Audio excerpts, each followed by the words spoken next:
Welcome to today's deep dive.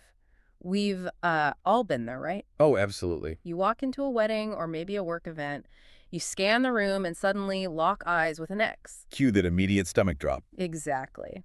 So today we are mastering the art of handling ex-partners at social events.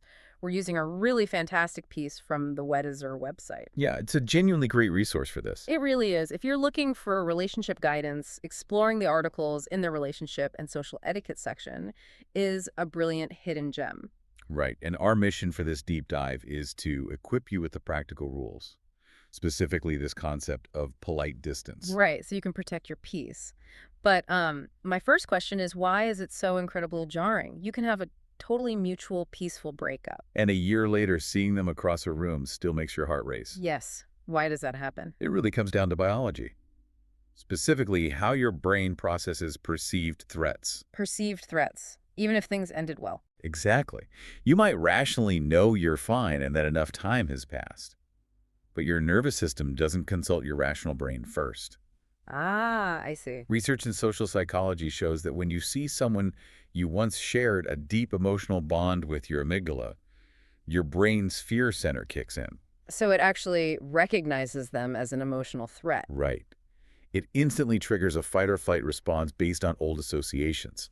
And this fires off physical reactions before your rational boundaries can even engage. That explains so much. I mean, we've all had that moment where you pretend to be absolutely fascinated by a buffet napkin just to avoid eye contact. We definitely have. But if my brain is reacting on autopilot like that, how can I possibly prepare before I even walk in the door? Well, preparation is everything, precisely because you can't rely on spontaneous reactions in that moment. Makes sense. Before you arrive, you need to establish your emotional boundaries.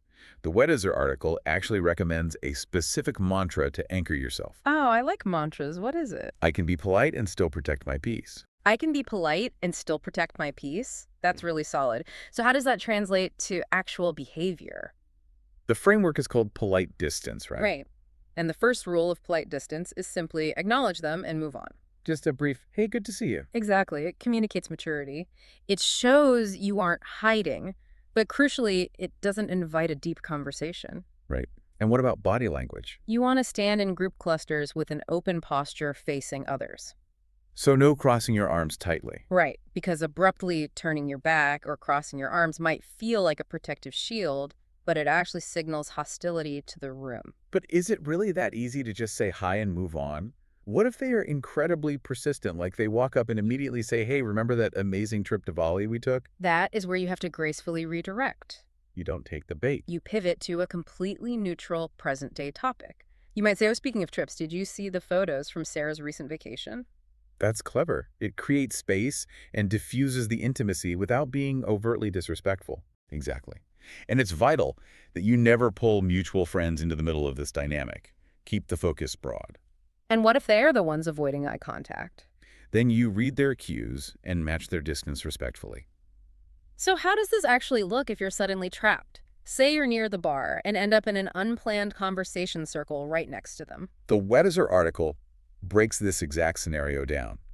The move is to immediately include others in the discussion.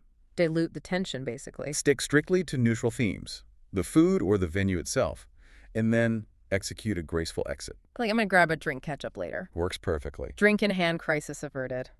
But what happens after the event? I know I have a tendency to overthink every little interaction on the drive home. The aftermath is just as important as the event itself.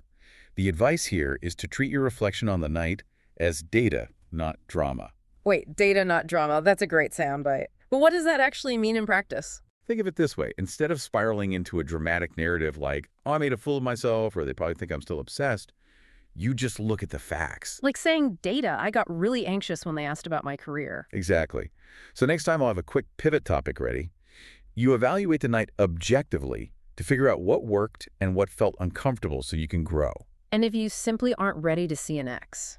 Leaving early or taking breaks in the restroom is perfectly acceptable etiquette. Your emotional readiness is the priority.